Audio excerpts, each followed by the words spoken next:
Hey guys, welcome to Classic Guitar Rock. I'm Jeremy. Let's do a quick update, read some emails today. I've had a busy weekend. I've been out of town. I live in eastern Washington state, and then I have a place, you cut through the skinny Idaho panhandle, and I have a place over in western Montana. I'm a collector of old snowmobiles, and when I say old, I mean old. My oldest is 1967. My newest is an 82. I have a few 82. Actually, I have one 97 snowmobile. Anyways, so we run over there with the kids. We ride snowmobiles, and I own 12 old snowmobiles, and if I can have 4 running at any given time, that's a good weekend. That's a successful weekend, right? So old snowmobiles require lots of work, but they're fun and they're cheap. I don't think I've paid more than $500 for any snowmobile that I own. Most of them I paid like $300 for. That's a whole nother topic. But snowmobiles are a lot of fun. If you have snow where you live, I hope you ride old snowmobiles. Anyways, I asked folks on Twitter and now on YouTube to email me their stories, classic rock memories, their favorite bands, their favorite songs, albums, whatever, and I've got some more good emails here that I want to share with you. Please do the same. Email me. 2 email addresses, actually. You can just go to the website, classicguitarrock.com, and send us a message there. Or you can email us at classicguitarrock@mail.com. Either way, we'll get the message. But a few here. First one is from Tammy Higgins. She just sent a subject line. It's one of these subject line emails. And she just says, love to my girl and lady badass, Lita Ford and the Runaways. A brief message. But Lita Ford and the Runaways. Lita Ford is awesome. And I can remember back in the late 80s when she had quite a solo career of her own, had some great tunes. What was the big hit? Kiss Me Deadly. Come on, pretty baby, kiss me deadly. Yeah, she was great. And it's cool to go back to watch those videos of the Runaways from the 70s. The Runaways never were huge commercially, but they were really important. Obviously, they were one of the first all-female rock bands. And I mean a rock band. I don't mean like, there were other female groups where, they were, but the Runaways were an actual real rock band that wrote their own songs, played their own instruments, and they were, of course, Joan Jett from the Runaways as well. I've seen some headlines recently about them talking about some type of reunion or whatever. Obviously, Joan Jett has been the most successful of all of them, followed by Lita Ford and her solo stuff. But yeah, I love the Runaways. I think that's great. Thank you, Tammy. Here's another email, and I haven't even read through these, so let's see what happens as I get through. This is from Bob Batchelor. Subject, Roadhouse Blues, Morris and the Doors, and the death days of the 60s. All right. Hello, happy Thursday. This is awesome. Bob wrote a book. I wrote Roadhouse Blues to bring the Doors and the era to a new generation of readers, particularly to bring the real Jim Morrison to life beyond the cartoon version and myths. I think your listeners would dig an episode or segment that features the band, a detailed look at Krieger's style, and talking about who Morrison was and continues to be. If you'd like a copy of the book, I can send an ebook right away or a hard copy via my publisher if you provide an address. I'm a cultural historian and biographer, but also an accomplished speaker. I have been on-air expert for several national programs, series, and will be highly entertaining for listeners.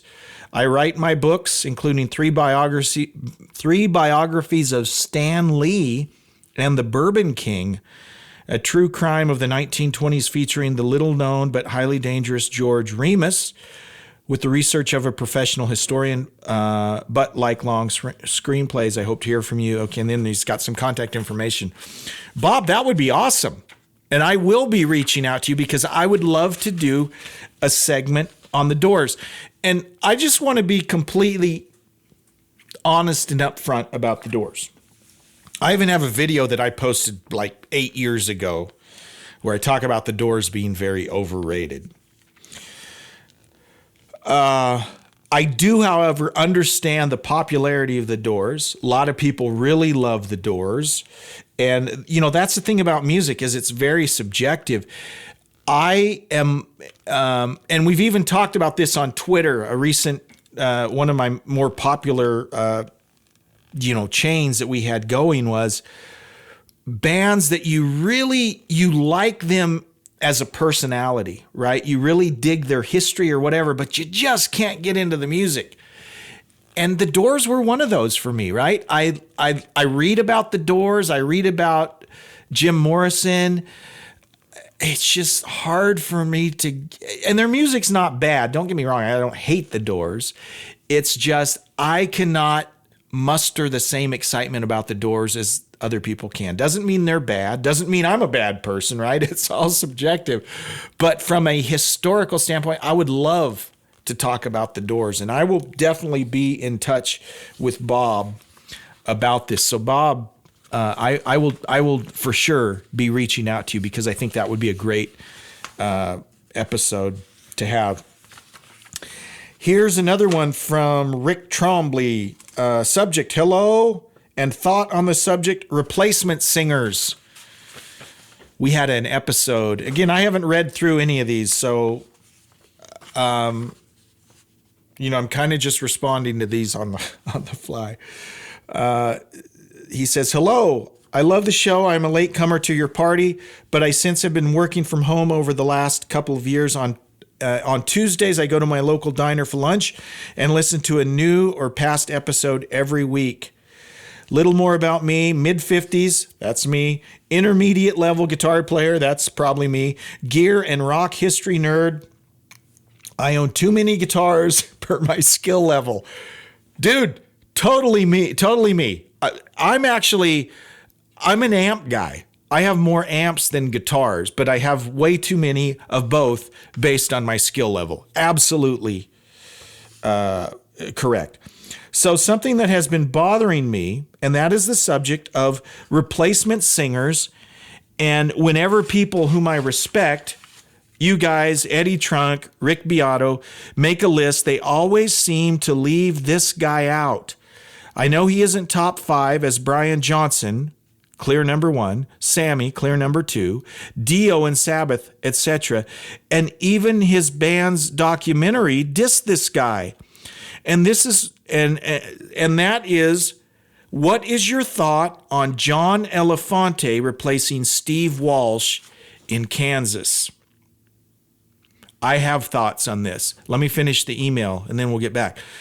The first album he was on was big, and the second was really good too, along with writing Kansas's highest writing single. Anyway, just wondering why you might think he gets left out. Let's talk about Kansas really quick. First of all, John Elephante is awesome.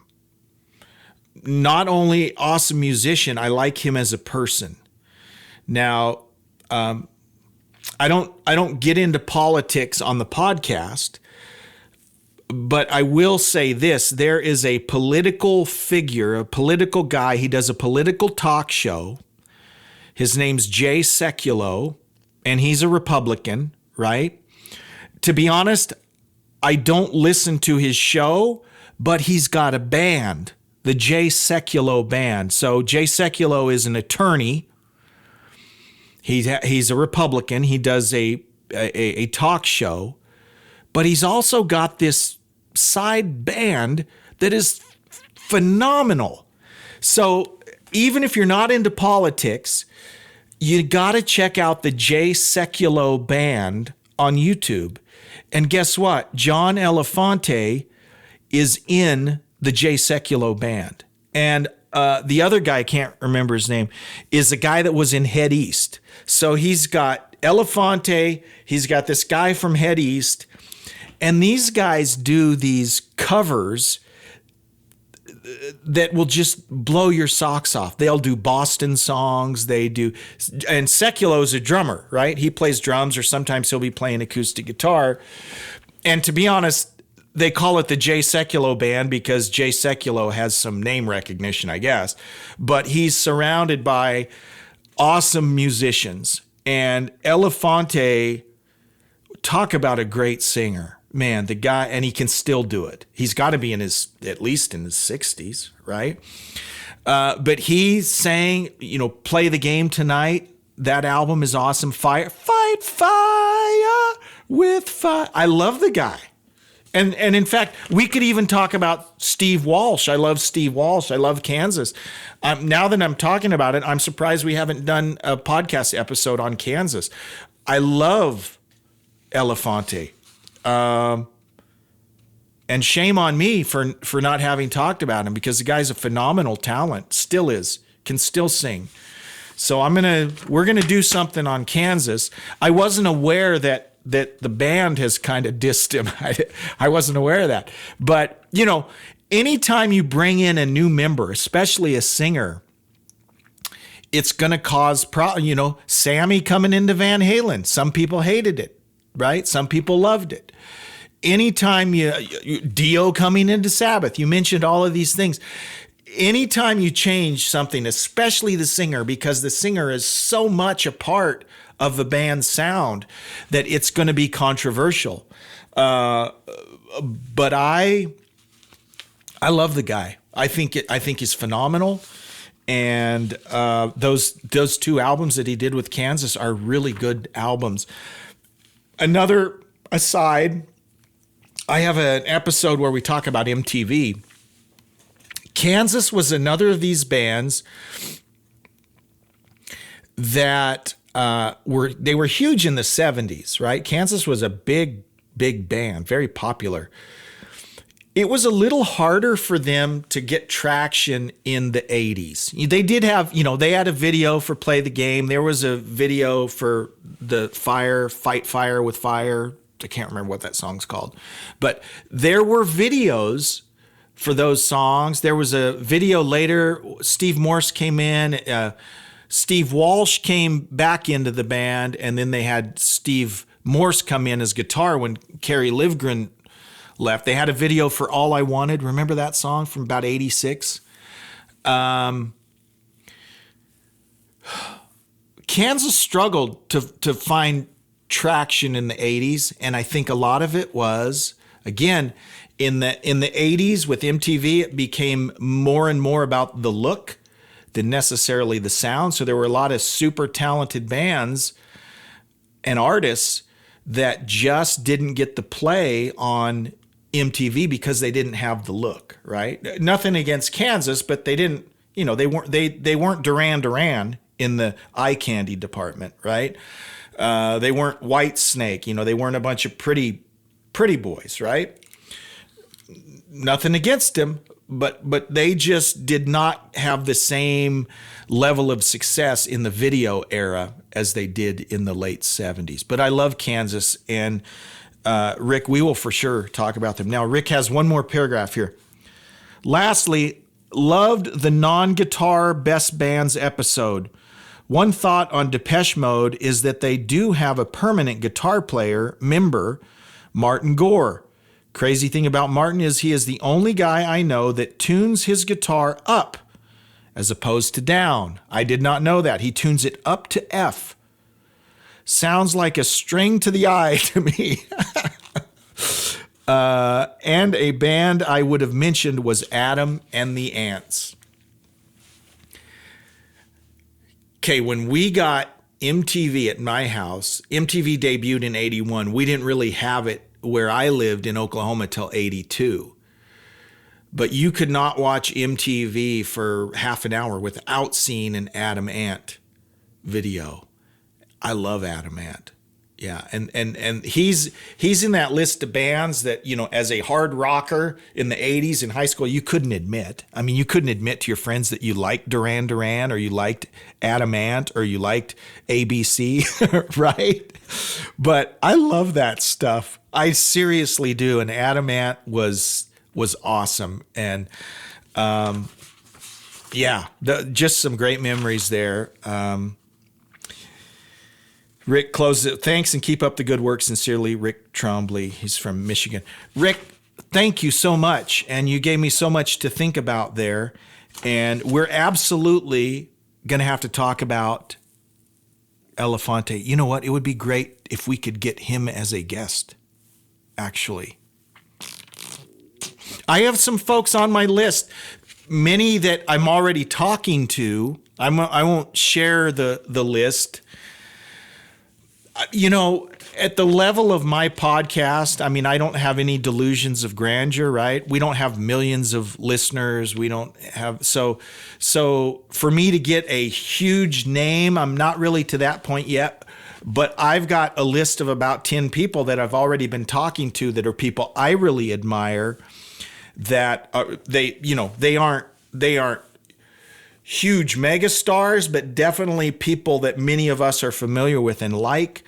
And I'm absolutely lining up some interviews over the next few months. And I think you'll be excited about some of the things that we'll be talking about. And the people we'll be talking about, Elephante would be a great guy to interview. I think that would be awesome. So I'm going to work on that. One more email here. Hey, Classic Guitar Rock guys, love the podcast. Here's one of my favorite classic rock memories. Summertime in the early 80s, my older sister had just bought the Billy Squire album, The Stroke. We had a local swimming hole in Arkansas where all the kids went, and we blasted that album all summer. I can't even say I'm a big Billy Squire fan. He's okay, but was just not my favorite. But that album brings back so many great memories of hanging out with my friends at the swimming hole in Arkansas. It's from TJ. TJ, thank you. That would have been what? Summer of 81, 82, when that album came out. I have great memories of that album too. Not only that, but the follow-up album, the Emotions in Motion album. In fact, this would have been 83, maybe 84, probably 83. My friend Jeff and I, and my brother Jeff, so it was me and the two Jeffs. My brother was older, so he could drive. My friend Jeff and I, we weren't old enough to drive yet. But we drove from Lawton, Oklahoma to Norman, Oklahoma, which is about, 80 miles. Norman, Oklahoma is where the University of Oklahoma is, by the way. And there's an arena there, Lloyd Noble Arena. And we all drove up to see Billy Squire. And like you, I was familiar with Billy Squire. In fact, you mentioned at the swimming hole. Well, in Montana, so summer of 82, I moved from Montana back to Oklahoma. I'd lived in Oklahoma first, then moved to Montana for a while, then back to Oklahoma. So summer of 82, now that you mention it, we listened to Billy Squire quite a bit at the local swimming hole as well, which is funny. That was a great album. And so I liked Billy Squire. Again, like you, he wasn't one of my favorites, but I was, familiar with that album. And then the new album, Emotions in Motion, had just come out. So we were hearing, Everybody Wants You on the radio and all of that. So we go up to see Billy Squire. That's one of the best concerts I've ever been to. The opening band was Saga. Remember Saga? They were great. But Billy Squire was just a great rock and roll show, right? It wasn't, he's rock and roll in the vein of like an Aerosmith to me, not heavy metal. Okay. It was just good rock and roll, kind of like building on what someone like the Stones did, but making a little more hard rock, right? It was just really good. His band was super tight. Lead guitar player Jeff Golub, not sure how you pronounce it. The guy was phenomenal. Billy Squire is a great guitar player too. It was just a really good, high energy show. And they sounded just like the record. I mean, they were really good. funny you mentioned Billy Squire, because one of the topics I have for an upcoming episode is about Billy Squire. And they tell the story about how one video ruined his career. Well, I don't believe that. I think that's a bunch of BS. But we're going to talk about that one video that supposedly ruined his career, because Billy Squire was pretty popular and then all of a sudden he was gone. But the albums that he did make are really, really good. Really good albums, and just great rock and roll. And that's definitely something worth talking about. So we'll do that. We'll do that. Guys, if I haven't heard from you yet, shoot us an email, classicguitarrock@mail.com, or you can just go to the website, classicguitarrock.com, and send us a message via the website. Whatever is easiest for you. Appreciate you checking out the podcast. If you aren't following us on Twitter, if you're on Twitter, follow us there. We're on Facebook, and we're here on YouTube. And we'll see you next time right here. Classic Guitar Rock. Bye-bye.